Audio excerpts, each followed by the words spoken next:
प्रिया को आज बड़ा गुस्सा आ रहा था। रात के 2 बज चुके थे और राहुल अभी तक घर वापस नहीं आया था। राहुल उसका हस्बैंड था जो कि ओला उबर में ड्राइवर की नौकरी किया करता था। वो अपनी नॉर्मल शिफ्ट खत्म होने के बाद भी ओवरनाइट काम किया करता था जिससे वो 2 पैसे ज्यादा कमा सके। प्रिया एक हाउसवाइफ थी और वो घर में बच्चों को ट्यूशन भी पढ़ाया करती थी। ट्यूशन के बाद वो घर में अकेले ही रहती, इसलिए वो चाहती थी कि राहुल टाइम से घर आ जाए। मगर राहुल रोज घर लेट आता और आज तो उसने हद ही कर दी थी। रात के 2 बज गए थे और राहुल का कोई अता पता ना था। तो प्रिया दरवाजे की तरफ ताकती रही। सर्दियों का मौसम था और हल्का हल्का कोहरा भी छाया हुआ था। प्रिया ने सोच लिया था कि आज राहुल से वो इस बारे में बात जरूर करेगी। उसी वक्त राहुल की टैक्सी की आवाज आती है, लेकिन वो घर के पास नहीं, लेकिन घर के दूर खड़ी रहती है। थोड़ी देर बाद घर की घंटी बजी और दबी जुबान में आवाज आई, दरवाजा खोलो प्रिया, दरवाजा खोलो। राहुल की आवाज में कुछ ऐसा था जिससे प्रिया घबरा गई। उसने दरवाजा खोला और राहुल ने जल्दी से अंदर आके कुंडी लगा ली। वो प्रिया को लेके अंदर वाले कमरे में चला गया। तो प्रिया ने कहा, अरे हुआ क्या, बताओगे भी? राहुल की हालत खराब हो रखी थी तो प्रिया ने उसे पीने के लिए पानी दिया, लेकिन राहुल अब भी हाँफ रहा था। तो इसे देख के प्रिया की भी हालत खराब होने लगी और वो सहमते सहमते बोली, प्लीज अब क्या हुआ जरा बताओ ना, बाहर ऐसी क्या चीज है जिसने तुम्हारी ये हालत कर दी? राहुल के आंखों में खौफ था, उसके दोनों हाथ कांप रहे थे और वो डरी डरी जुबान से बोला, बाहर दुल्हन है। दुल्हन? क्या दुल्हन? किसकी? तो राहुल चुपचाप हो गया। मैंने फिर से पूछा, किसकी दुल्हन है बाहर? तो राहुल ने बड़ी मुश्किल से बोला, मनी मनसू की। ये सुनते ही प्रिया की जान निकल गई। प्रिया ने इस बारे में बुरी बुरी अफवाहें पहले सुनी थी, पर उसको इस बारे में यकीन न था। पर राहुल की ऐसी हालत देख के उसको भी बड़ा डर लग रहा था। प्रिया ने जल्दी से घर के सारे पर्दे गिरा दिए और राहुल को बिस्तर पर आराम से लेटा दिया।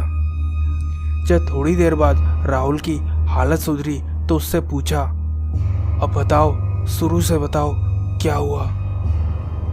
राहुल ने कहा, आज मैं आखिरी शिफ्ट खत्म करके घर वापस आ रहा था, तभी मुझे रास्ते पे एक कपल दिखाई दिया।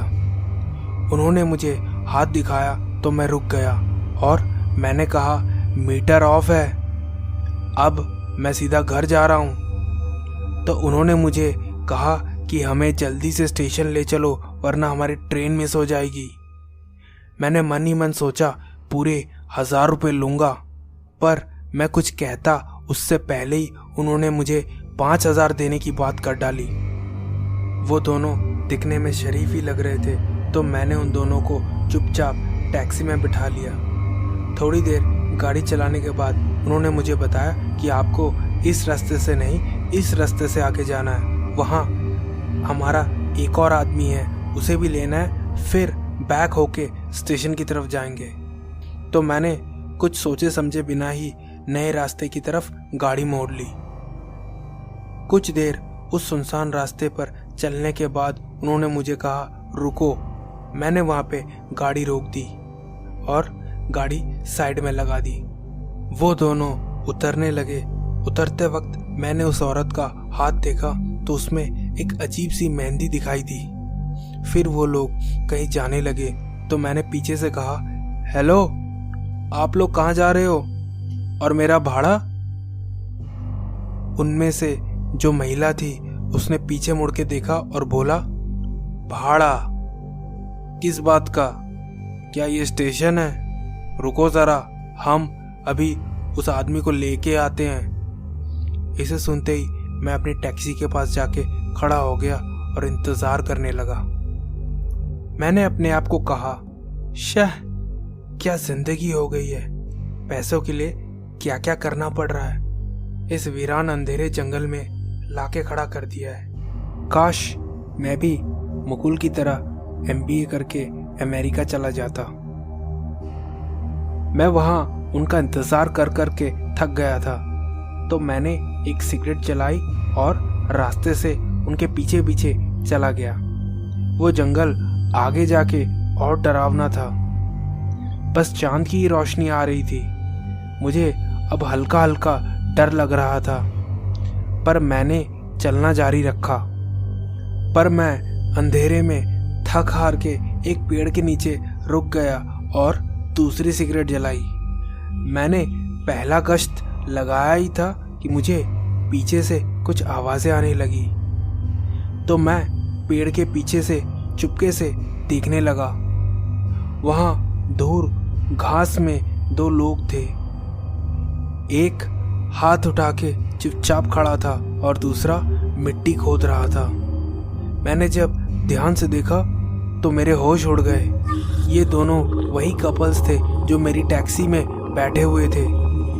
वो आदमी हाथ उठाए पुतले की तरह खड़ा था और उसकी औरत मानो पूरा कब्र खोद रही थी। इसे देखकर मैं सदमे में आ गया था। मैंने इधर उधर ध्यान से देखा तो मैंने ये पाया कि ये एक कब्रिस्तान है। अब मैं डर से ठुर ठुर कांप रहा था।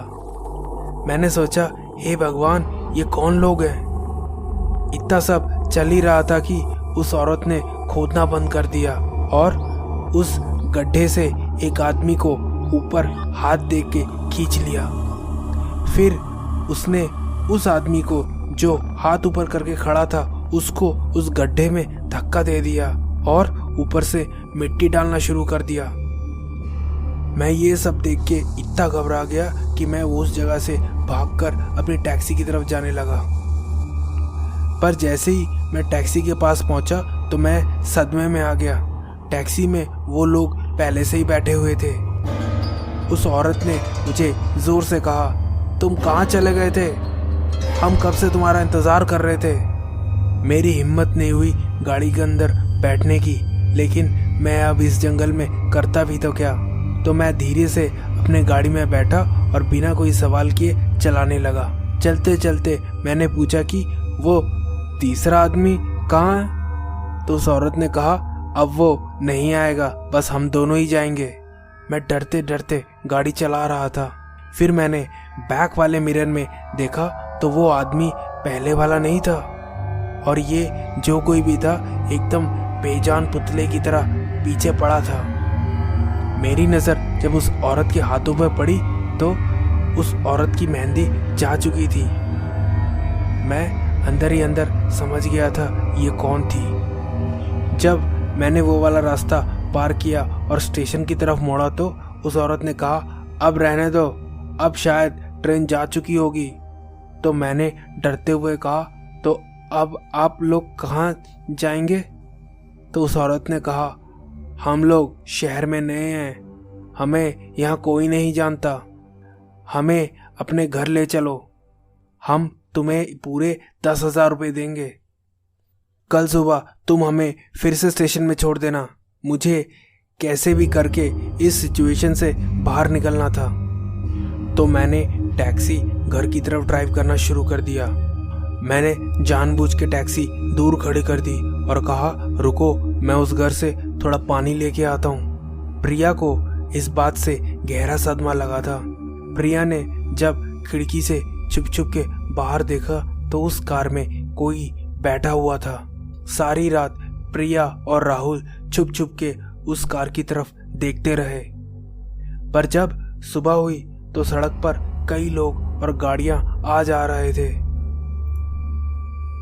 तो राहुल और मैं धीरे धीरे उस कार की तरफ गए, पर उस कार में कोई भी नहीं था। राहुल ने उस कार को अपने एक दोस्त के साथ कंपनी में जाके जमा करवा दी और वो जॉब छोड़ दी। और प्रिया ने भगवान का लाख लाख शुक्र अदा किया क्योंकि उसके पति सही सलामत थे।